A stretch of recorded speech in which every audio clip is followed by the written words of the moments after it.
Hey guys, it's Melissa here from melissaopen.com. Welcome to another episode of Awaken Your Inner Awesomeness. I am so delighted you're here with me and that you followed me here today on New Reality TV. I know that there are some of you who have followed my podcast before and I really appreciate it, but I know there's probably some new people who have never really seen me, so I wanted to tell you a little bit about my story today and what my own spiritual awakening journey was like. And I'm going to pull some cards for you to give you some insights for the upcoming week. So whenever this finds you, even if you say, oh, I found you a year later, it's okay. You find messages when you're meant to find them. And you found me when you were meant to find me. Part of my mission is to help other people learn and grow and get through life a little bit easier, hopefully taking from the lessons that I have had on my own. So, first of all, my first spiritual awakening, I feel like I've gone through a couple, and I think it does kind of go in stages. It's sort of like peeling from the layers of an onion, where you go through one thing and then, oh, here comes something else. And that's sort of how it happened for me. My very first one started right after college. I got into a relationship with someone and it became very toxic very quickly. The problem was that I also was pregnant with twins, and this was quite, it was a shock, and it became very complicated because it's so hard to co-parent with someone who's really toxic. We ended up, though, we stayed together for about a year, and having, we stayed together a year after the kids were born. And I tried, my best to be a good mom, but I was so depressed. He was just emotionally abusive to me. And so my self-esteem just took a huge hit. And I didn't want to get out of bed every day. I was depressed. I just went numb. I was like a zombie because I felt like if I didn't feel anything, then I wouldn't have to feel the insults or anything else that, were thrown at me. So I lived like that for a while. And then something just inside of me said, you can't do this anymore. You don't enjoy your life. You can't be a good mom if you're not happy. And you can't be there for your kids. And so I decided at that moment that I needed to leave, which was one of the hardest things I ever had to do. And I was very scared to do it, to be honest.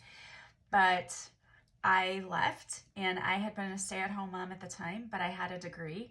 And before I ended up getting married and having my kids, I had worked as a finance manager for a small company. My degree I majored in German with a minor in business, and I went into business.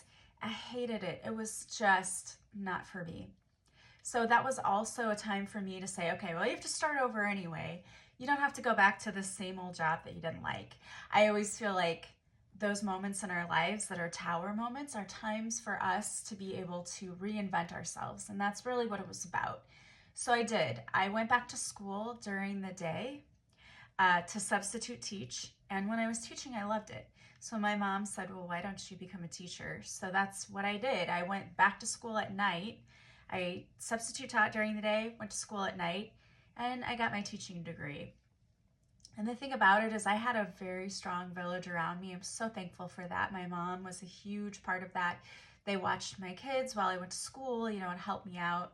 That was a blessing, a huge blessing. So I was able to get my teaching degree. And I felt like, I moved out, tried to get things settled. Of course, it was always really difficult to co-parent with someone who tried to make things difficult on purpose sometimes. But we did our best. And then I hadn't dated in forever because I didn't have time, quite frankly, when you're a single mom of twins and you're working full time. I told myself I didn't have time. And my daughter one day, she was in high school, said, Mom, you really gotta put yourself out there. You have to start dating again.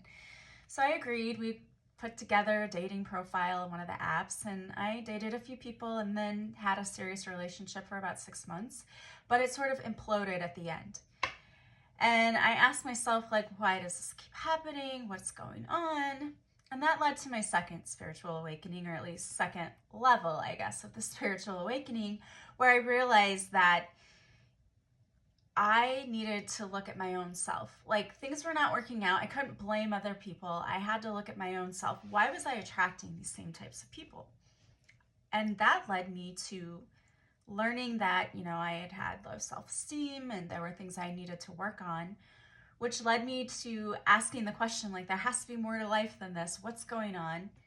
And I found a couple of spiritual teachers and mentors. And what I realized was that there was more to life, and there's so much I needed to learn. I grew up in a traditional religious household, and it didn't sit well with me. I did believe in a higher power, but just the traditional religious situation didn't really appeal to me. And there were a lot of things that didn't make sense to me. So I kind of went on this journey of trying to learn as much as I could. I really started getting interested in mediumship and thinking, I think I have some of those abilities. I don't really know. And I found a spiritual teacher who I worked with her, and she said, "Oh yeah, you're a healer. You're supposed to be doing this."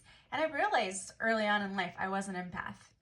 I could feel how other people were feeling. And when I would try to confront people, like, I know you're not okay, like, I know you're mad at me, or I know this is going on, I know that's going on, of course they would be like, nah. And then in relationships, the people would get upset, like, no, you're overthinking this. But the truth is that I wasn't. I was just able to pick up on energy. And not knowing what it was, it can kind of be very overwhelming. Once I learned what it was and kind of how to control it, it was a lot better. And then I realized that healing is what I wanted to do. And so I started my podcast, Awaken Your Inner Awesomeness, and I became a Reiki practitioner. And I started doing healing work, and I started coaching other people because I've been through so much. And then I wrote my first book. And honestly, my writings were really just supposed to be a healing journey for me. I was just writing in order to heal myself, and it just felt really good to get my story out. And I talked about my marriage and how toxic it was, and how it led me to discover that I needed to heal myself. So my first book, all of a sudden I was like, oh, I think this could be a book. And Beautifully Broken was born. So it is a guide for the spiritual woman or man for how to survive and thrive after a divorce or breakup, because that can be the most painful journey of your life, is to go through a divorce or a breakup. And so I wanted to help other people know that this doesn't have to be the end of your life, right? It feels like it at the time. It feels like such a horrible and painful thing, but it's not the end. A breakup, and to me, any ending in life is an opportunity for a new beginning, a new start, a fresh start, a chance to really change who you are into who you want to be. And so that was my journey in writing. And then spring forward to 2020, where everything fell apart, right? Everyone suffered a lot in 2020 because of COVID. Well, I've been doing my podcast for quite a while. My book had been out. I've been working with clients. And in 2020, my children's father committed suicide about a week or two after their birthday, their 18th birthday. And they hadn't been speaking to him, and so it was just a rough ordeal.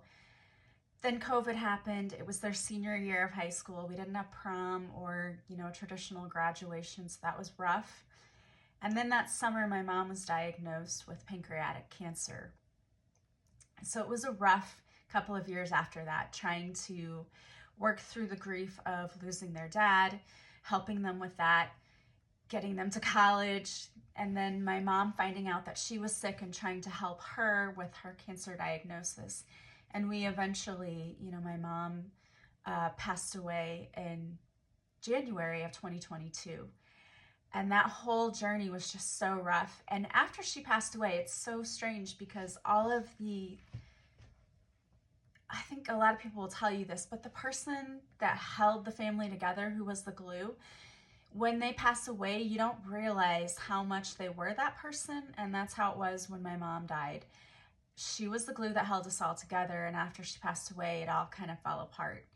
And I watched a family member just completely self-destruct. And that was really painful. And so that led to me writing my second book, which is called Beautiful Mourning. It's a guide to life after loss. And it's my journey of grief and how I lost my ex-husband, I lost my mom, and what that grief feels like and how we can get through it with a little more grace and ease, because it is so tough. There are times where you get stuck in anger, you get stuck in guilt, and all of these different emotions. And I know that I definitely felt that.